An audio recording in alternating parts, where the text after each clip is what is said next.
Thank you so much, Lyric. Thank you so much, Genesis. Genesis, where we at?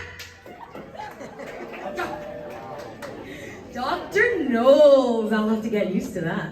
Okay, guys, how's everyone doing this morning? Yeah, because today, right now, we're going to wake up, if you haven't already. That wonderful music. Oh, my goodness. Let's give a round to the praise team. Come on, guys. Yeah. That was awesome. Great. So, I have 2 rules when I speak. Rule number 1 is that your voice matters. What does that mean? That means I need you to interact with me. This isn't just me speaking to you. This is us having a discussion and conversation because yes, I am here to share with you some things, but I'm pretty sure there are things for you that you have that you can teach me. And I want to learn because I'm a lifelong learner. Sounds good? So if I ask a question, you'll answer it? Yeah. And if I ask you to stand or do something, you'll do it? That's what I'm talking about. Excellent. And rule number 2 is my favorite rule. Ready for it? What is it? Have fun. Yes, have fun. That's what I'm talking about. And if you didn't have fun, then oh, darn it, I did not do my job. Okay, guys, so I'm here to talk to you about purpose. How to find your purpose. Raise your hand if you believe that you have a purpose. And please, this is for you. Like, don't be looking over your neighbor. Let me just, only if you truly believe. Wonderful. So, the first question I want to ask you is, what does purpose even mean? Just shout it out. What does purpose mean? Yes, shout it out. To do something you are meant to do. Boom. What else? A calling. Yes, what else? Yes, go. Yes, excellent. So, according to the dictionary, it says, the reason for which something exists. But my definition is, your reason to exist is to give God glory. So you're going to repeat that after me, okay? My purpose is... Louder, louder. I'm going to mic that there's like thousands of you. My purpose is... Oh, can we keep it like that the entire time? That's excellent. My purpose is... To exist... To give God glory. One more time. My purpose is... To exist... To give God glory. Excellent. How does that feel? That felt like, whoa, I never said that before. Okay, excellent. So I want you to stand up. Sorry, not yet. Oh my goodness, you guys are so obedient. Wow, I love it. So I want you to stand up if you remember when you were born. That is hilarious. I did not expect that. Can you just quickly tell me what that was like? Because I don't remember. I don't know. I don't really remember, but I kind of remember. Cool. Okay, great. So, thank you. Now stand up if you remember what you wanted to do as a child. Great. Beautiful. Okay, what did you want to do as a child? Just use your outside voice because I can't. Basketball player. What did you want to do as a child? They have to hear you. Boom. What did you want to do as a child? An astronaut. Awesome stuff. Thank you guys. Oh, I'm loving it. I'm learning. Okay. Are you actually going to be a what? A what? Oh, okay. Well, that's interesting. So, the 2 most important days in your life are 1, the day you were born, and 2, the day you find out why. I found out why. And this began when I was 4 years old. Do we have any 4-year-olds in here? No. So my journey began of finding my purpose at 4 years old. I'm going to give you a tiny, quick little snapshot because it's not about me, it's about you. But the reason why I was asked here is because I found and I'm living out my purpose, right? So starting as 4 years old, as my first job on the workforce was handing out crayons to the impoverished, very poor youth in Haiti. That was my first job, handing out crayons as a 4-year-old. And so I did that for 2 decades. So that's over 20 years I did that. Going into the most poorest countries around the world and conducting vacation Bible school to these children that have no access to water, education, sometimes food, and living under $1 a day. So could you imagine for 2 decades, I go and live with the poorest children in the world for a week or two, and then I come back to my normal life, and then I have everything. There's haves, and then the have-nots. That disturbed me. How is that possible? That there's young people around the world that have nothing, barely nothing, but then I have so much. Oh my goodness, that disturbed me. Then, from the ages of 5 to 8, well, I accepted Jesus into my heart. I grew up learning the Bible characters of how they changed the world for God in their time, and during their time, Noah, Joseph, Esther, David. And before my grandmother passed, she said, Beijing, do you remember you used to tell God or ask God? I said, no. She goes, Beijing, you used to say, God, can I help you change the world? Can I help you change the world for you? I was like, no way. She goes, yeah. And so then at 10, my mom sat my sisters and I down. She goes, girls, if you can figure out God's will for your life, then you're living. I was like, living? I want to do that. I want to have my best life ever. So for 2 years straight, I just prayed. I forgot about shelter. I forgot about food. And I forgot about my loved ones. I only prayed, God, what is your will for my life? And then I turned 12 and I heard, my boy. I heard, Beijing, I want you to lead the youth. Sorry, what? Brought my mom into the room. Mom, God just spoke to me. He said, Beijing, I want you to lead the youth. What do I do with that? And then I say, why don't I start a nonprofit organization? And so I was like, okay, what are we going to call it? She goes, it's our time. I said, no, it's our turn. It's our turn as young people to not wait to become adults to make the world a better place for God. We can start now because we have the energy, we have the creativity, we have the imagination to see what can become without the pressures and stress of life. And so here I am 15 years later doing that exact same thing. So this is my purpose. I've been all around the world traveling, speaking to young audiences like you, doing that, and I love it. So, it is time for you guys to learn the tips and the blueprints as to how you find your purpose. But before I do that, I want to share a quote by a pastor named Mike Todd. He says, it's all about purpose. It's all about cracking the code to the reason you are here. Before you were formed in your mother's womb, God programmed you with a specific thing to do on this earth, and everything is trying to stop you from fulfilling that purpose. Because when you fulfill your purpose, you give God glory.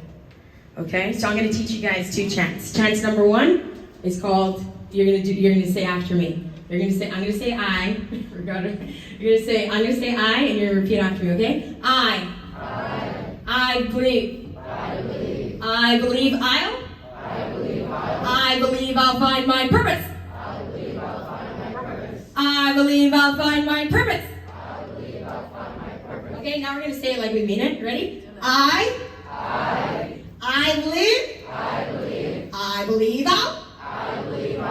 believe I'll find my purpose. Beautiful. And the second chant is, I'm going to say no more, and you're going to say distractions. Ready? No more. No more. No more. I see you smiling in your mask, and that is so cool because you're smiling with your eyes. I love that. Okay, excellent. So whenever I say those chants, if I say I, what are you going to say? You're going to do the chant with me. And if I say no more, what are you going to say? Boom! Oh, Genesis have like the most smartest children ever.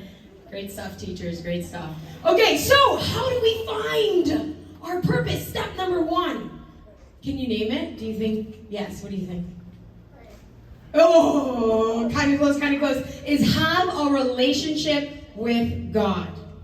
In Psalms 139, 13 through 14, David is talking to the Lord and he says, for you formed my inward parts. You knitted me together in my mother's womb. I praise you, for I am fearfully and wonderfully made. Wonderful are your works, my soul knows it very well. So the goal is to love ourselves so much as how David loved himself, as how God created him, right? So how do we do that? How do we, oh my goodness, sorry, that was step number 2. I knew that made no sense. Step number 1 is have a relationship with God, but this is found in Luke 12:21.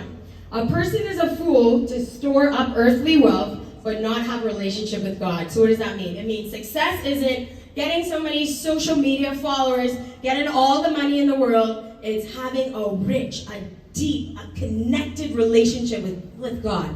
Raise your hand if you have a relationship with God. Like a deep, connected relationship with God. It's like my number 1 goal right now. I mean, always, but yeah. Great, exactly, right? So you have to have a deep relationship with the Lord. How do you do that? How are some of the ways that we can do that? Shout out, yes. Pray, boom. Get baptized, yes. In the back. Yes. Yes, y'all are hitting all these points. It's like I saw my notes before I came here. I saw somebody in this area. Yes. Pardon? Worship him? Yes, I love it. So I have 4. 1, accept Jesus into your heart, right? Accept Jesus into your heart because he is the way, the truth, and the life.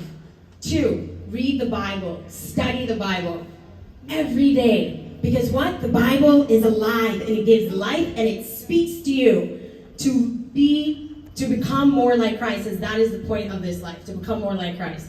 And then 3, pray. What does pray mean? It just doesn't, hello, like, you know what we learned. It's having a conversation with God. So when you're on the toilet, when you're in the shower, when you're in the car with your parents, all day, every day, talk to the Lord. Even when you're angry, right? When I'm driving and someone just like cuts in me, I was, oh my goodness, Lord, I'm so mad right now. Please give me patience, right? He wants to know everything about you. But how does that happen? Through a conversation, through prayer. And then the 4th one is meditation. So that's not very popular. We don't hear that all the time. But basically what it's just a fancy word of listening. Listening. So when you pray, right, this is supposed to be a relationship, right? When you talk to your friends, they say something, you listen, you respond back, they listen, and then back and forth. That's exactly how it is with the Lord. So you pray, and then you wait to listen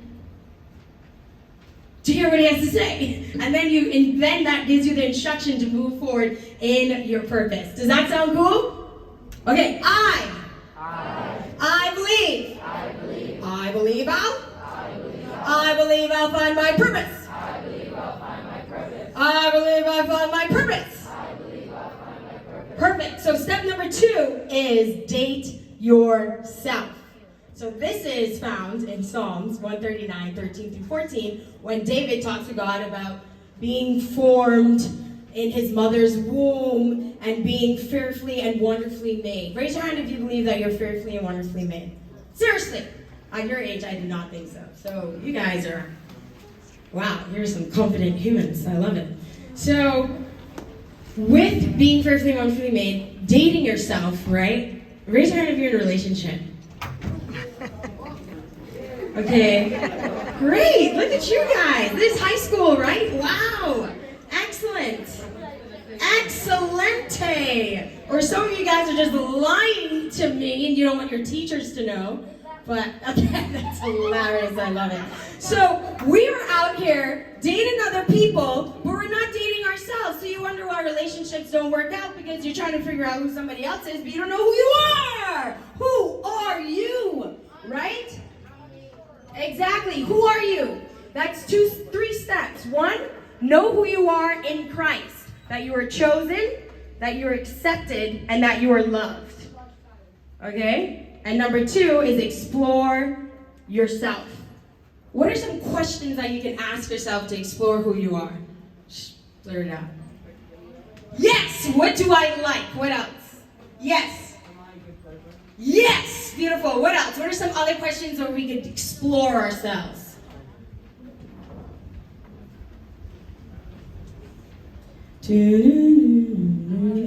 Yes!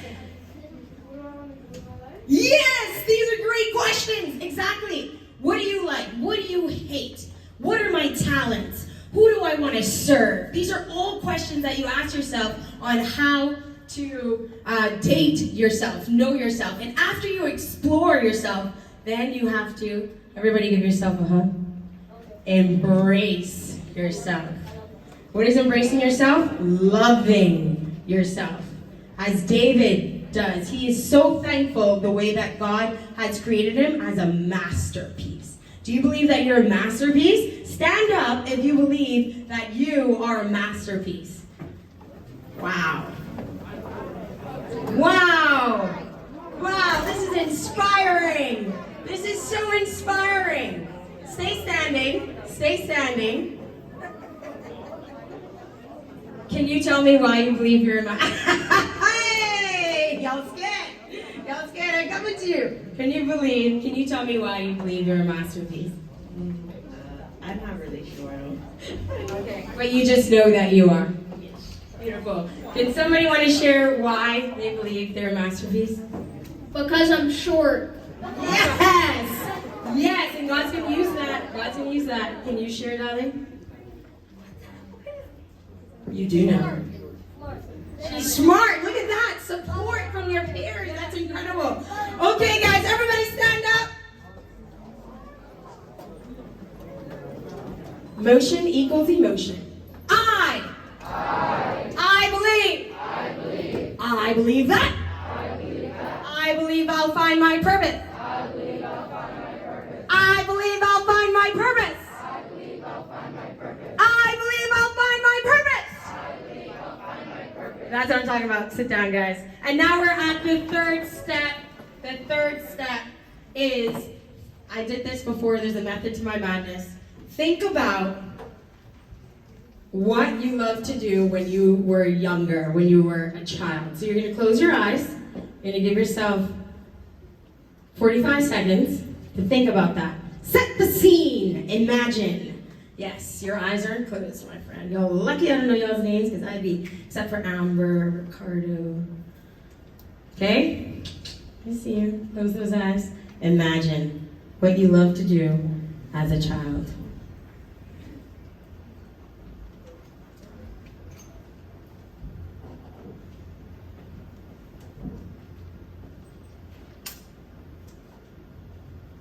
Okay, guys, open your eyes. Open your eyes. Did anything come up for you? Yeah? You seem very convinced. Yeah, you. I'm pointing. Can you share with us? Come here. Come here. You're going to join me. Life is all about public speaking, you guys. The earlier we learn this, the further you'll be. Take it. Do it. Your stage. Share what came up for you. Yeah? I used to like to draw, and I still Oh, wait, just bring it a little bit closer for those in the back. I used to like to draw. I still do like to draw. Draw. Okay, so we got, painter, animator. We don't know, but just keep doing that. Excellent. Somebody else. Yes, please come. Yes, come. That sounds like a chant. Like come. That's hilarious. Okay, darling. Share what came up for you in your time with yourself.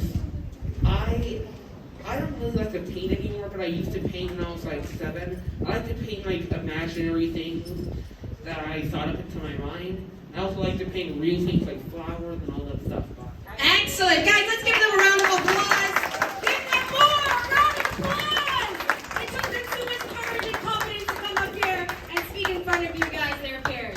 Thanks, guys. So, what feels right to you, start doing that more. Start doing that more. So it's the painting, the drawing. Keep doing that. See where that'll take you. And then see if it feels that burning sensation as if it was the reason why you were creating it, okay? And then you also gotta do new things, start new things. Name it, I probably have done it. I've jumped out of planes.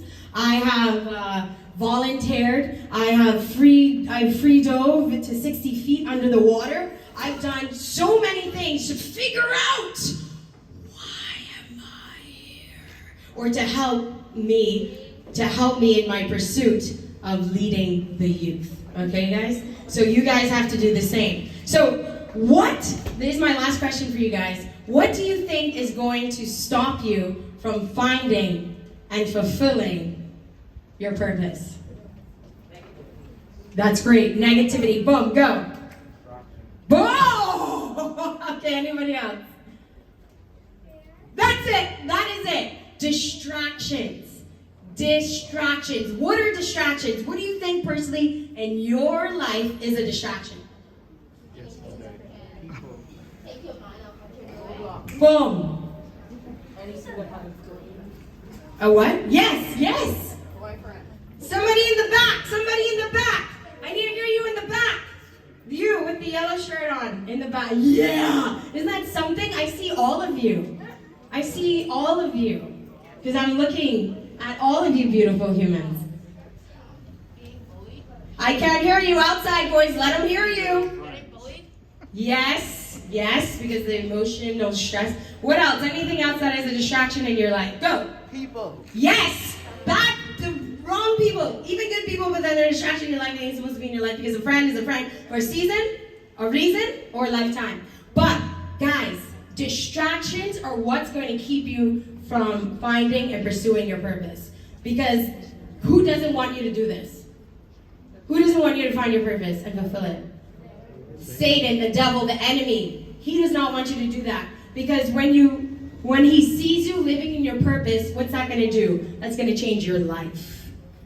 And then that's going to change the people around you. It's going to change their lives. And then it's going to change strangers' lives. All for God's glory. And that is not what he wants. So no more? You guys remember. No more? No more? No more? No more? No more? Boom. I love it. See, you meant it. You meant it. I love it. I love it. Sometimes it takes a little bit slower for the others. But guys, I want to leave this with you if you don't remember anything else. And it's the verse found in Jeremiah 29:11. For I know. Oh, whoa. My goodness. I didn't ask you guys to repeat it, but I love it. For I know the plans that I have for you. Declares the Lord. Plans to prosper you. Not to harm you. To give you hope and a future. So now you're going to stand up. And in my closing, you're going to turn to your neighbor. Find a neighbor. Find somebody around you. Find a neighbor. Turn to them. Face them. Don't half it. Life ain't about halving it. You got to give it your all. You have to give life your all. Turn to them. Your whole body. Turn to them. Yes. Okay. So you're going to face your neighbor. Why? Because we have to keep each other accountable on this path of purpose. This isn't a only you thing, okay? You're going to turn to your neighbor and you're going to say, I believe. I believe I'll find my purpose. I believe I'll find my purpose. And this time you're going to believe it and you're going to scream it at the top of your lungs. And then Genesis is probably never going to invite me back because they're going to say it's too loud. But it's okay. We'll have a conversation afterwards about it. But we're going to do it very loud, okay? Like you mean it. I believe. I'll find my purpose.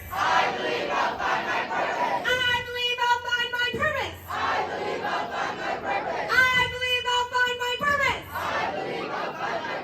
In Jesus' name, amen. Thanks, guys.